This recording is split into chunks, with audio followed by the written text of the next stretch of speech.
어제에 이어 오늘도 삼성 관련 보도를 이어갑니다. JTBC는 더 이상 노조 없는 경영을 하지 않겠다고 발표한 삼성이 실제로는 어떻게 움직이고 있는지 따져보고 있습니다. 오늘은 노조의 설립이나 활동을 방해해서 1심에서 유죄를 받은 사람들을 추적했습니다. 모두 20명이 넘습니다. 지금은 삼성에서 어떤 일을 하고 있는지 확인해 봤더니 승진을 하거나 비슷한 업무를 맡고 있었습니다. 이 사람들이 우대를 받고 있다는 건 노조를 보장하겠다는 삼성전자 이재용 부회장의 진정성과도 연결되는 대목입니다. 먼저 송승환 기자입니다. 인사팀장으로서 노조 활동에 큰 타격을 줬던 기획 폐업에 관여했다. 삼성전자 서비스 노조 와해 사건 1심 재판부가 기록한 당시 삼성전자 인사팀장이었던 박용기 전무의 범죄 사실입니다. 현재 박 전무는 삼성전자 경영지원실 부사장으로 승진해 여전히 인사 업무를 지휘하고 있습니다. 삼성 노조 설립과 방해 사건에서 유죄가 선고된 전현직 임직원은 28명으로 25명은 현직입니다. JTBC 취재 결과 이들 중 현재까지 인사와 노무관리 업무를 담당하는 임직원이 최소 10명입니다. 현재 삼성전자에서 인사 업무 실무를 담당하는 신모부장, 황모부장, 박모 차장은 모두 1심에서 유죄 판단을 받고 집행유예를 선고받았습니다. 판결문엔 이들이 공인 노무사인데도 단체 교섭을 지원하고 노조 분열을 유도하는 등 부당 노동 행위를 계획했다고 나옵니다. 2013년 한국경영자총협회 교섭 전문위원이었던 한모 씨는 삼성의 지시를 받아 단체 교섭을 고의로 지연시킨 혐의로 벌금 500만 원을 선고받았습니다. 한 씨는 이듬해 삼성전자에 입사했고 지금도 인사지원 그룹에서 노사 관리를 담당하는 차장으로 근무 중입니다. 삼성물산도 마찬가지입니다. 에버랜드 노조 와해 사건에서 유죄를 선고받은 직원 박모 씨와 김모 씨 역시 여전히 인사 업무를 맡고 있습니다. 그러면 적어도 인사 업무에서는 빼야 맞는 거지. 회사가 진정한 어떤 노조에 대해서 그동안의 탄압에 대해서 반성을 하고 새로운 노사 관계를 정립하겠다고 생각한다. 같은 사건에서 피해자였던 노조원을 징계할 땐 신속히 이뤄진 점과 대조적입니다.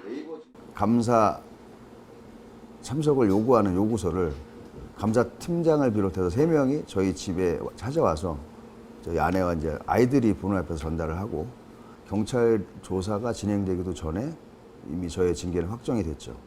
이에 대해 삼성전자는 개인에 대한 조치나 징계 등은 현재 진행 중인 형사 판결이 최종 확정되면 사규에 따라 검토할 예정이라고 말했습니다.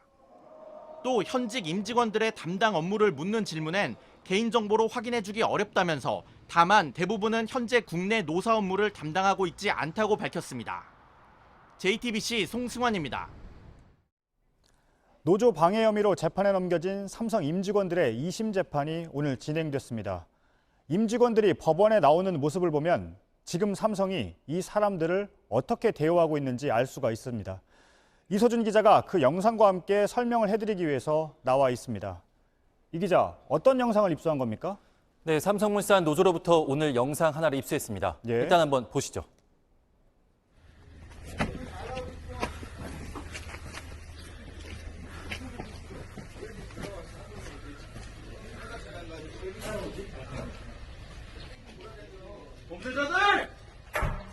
네, 삼성물산 임직원 5명이 오늘 항소심에 출석했다가 삼성물산 사무실에 도착하는 장면입니다. 예.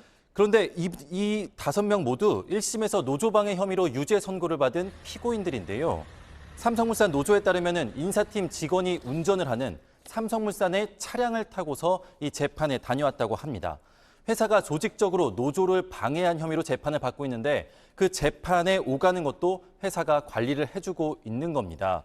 이들 중 징계를 받은 사람은 단 한 사람도 없습니다. 하지만 삼성전자 취업 규칙에는 1심에서 유죄 선고를 받아도 징계 해고를 할 수 있다라고 돼 있습니다. 네. 지금 5명은 불구속 상태이기 때문에 차를 타고 나갔잖아요.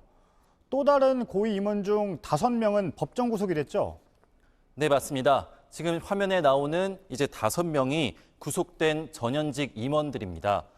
예, 박 전 삼성전자 서비스 전 대표는 검찰 수사전이 2016년에 이미 임기 3년을 마치고 퇴직을 했습니다. 예. 그리고 금융감독원 공시와 또 삼성 내부 취재를 해본 결과 나머지 4명은 모두 구속된 상태에서도 현직 사장, 현직 전무를 자리를 지켰습니다.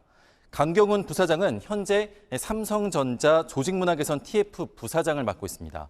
목 전무는 삼성전자 구미지원센터 전무, 또 최 전무는 삼성전자 서비스 국내 서비스 총괄 전무를 맡고 있습니다.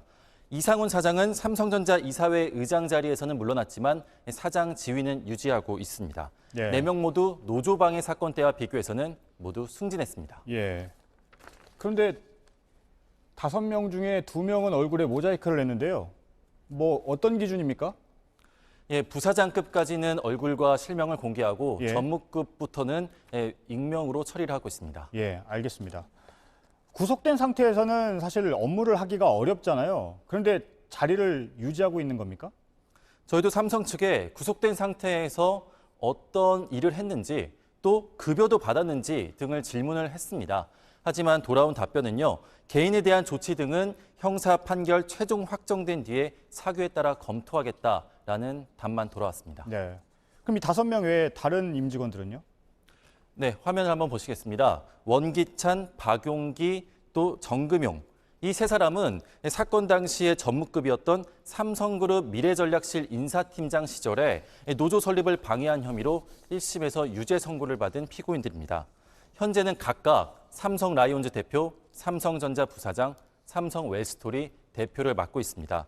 이 밖에도 정찬범 당시 에버랜드 전무는 삼성물산 부사장으로, 당시 삼성전자 상무 김모 씨는 삼성전자 전무로, 또 당시 삼성미전실 부장 김모 씨는 삼성생명 상무로 승진했습니다. 알겠습니다.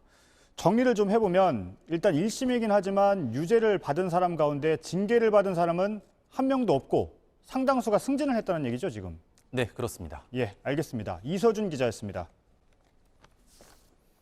이번엔 삼성의 협력사입니다. 많은 임원들이 삼성 출신이라서 사실상 에버랜드의 계열사로 의심받던 곳입니다. 노조법 위반으로 유죄를 받은 삼성 에버랜드의 협력사 간부는 올해 1월에 대표로 승진했습니다. 대표가 된 뒤에는 바뀐 근무 조건에 반발하는 노조원들을 징계했습니다. 정재우 기자입니다.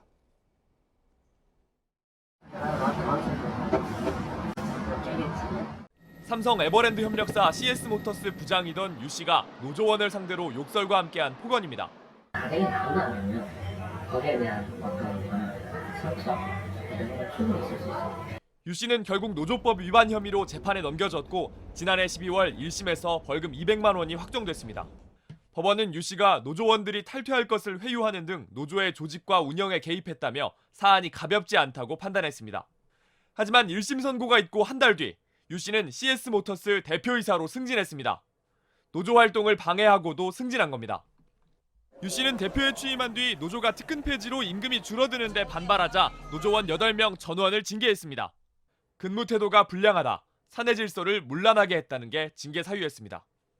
근로자의 동의를 받지 않은 채 일방적인 근로 형태를 주장하면서 따르라고 하는데 동의를 받지 않으면 따를 수 없다라고 했더니 이제 부당하게 징계위원회를 여는 거죠. 신 씨는 유 씨로부터 망치로 깨겠다는 폭언을 들었던 당사자입니다. 지금도 정신과의 진료를 받으면서 약을 먹으면서 지금 버티고 있고 아무런 지금까지 사과도 반성도 없고 오히려 더 뻔뻔하게 대하고 있는 상황입니다. 취재진은 유 씨 입장을 듣기 위해 연락을 취했지만 유 씨는 할 말이 없다고 답했습니다. JTBC 정재우입니다. 사내 메일로 가입을 권유하는 노조에 대해 삼성 웰스토리 측이 징계 가능성을 언급했다는 내용을 어제 보도해드렸습니다. 웰스토리 측이 관련 해명을 보내왔습니다. 이 내용과 여기에 대한 노조의 반박을 공다솜 기자가 보도합니다. JTBC는 삼성 웰스토리 노조와 인사팀 사이에 정보통신망을 이용한 정당한 노조 활동을 방해하지 않는다는 규정과 관련된 내용을 보도했습니다. 이에 대해 웰스토리 측은 해당 단체 협약은 당시 교섭 대표 노조였던 민주노총 노조와 진행했다며 해당 규정은 당시 네이버 밴드 등의 활동을 방해할 수 없도록 규정을 넣어달라는 요청에 따른 것이라고 밝혔습니다.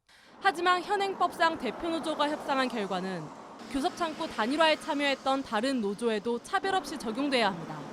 한국노총 노조 역시 단일화에 참여했기 때문에 단협안이 적용됩니다. 또 정보통신망을 외부 인터넷 사이트라고 주장한 것에 대해선 노조들이 반발하고 나섰습니다. 교섭 대표 노조한테 우리 요구안을 처음에 드렸을 거잖아요. 그래서 그 민주노총 지회장에게도 세 가지를 강조를 했죠. 일단은 그 사무실, 그 다음에 타임오프, 그 다음에 사내 인터넷을 강조해서 녹스 포털을 이용한 홍보 활동이 정당하다. 그리고 단체 협약에 명시가 되어 있다. 저희는 그런 생각입니다. JTBC 공다송입니다.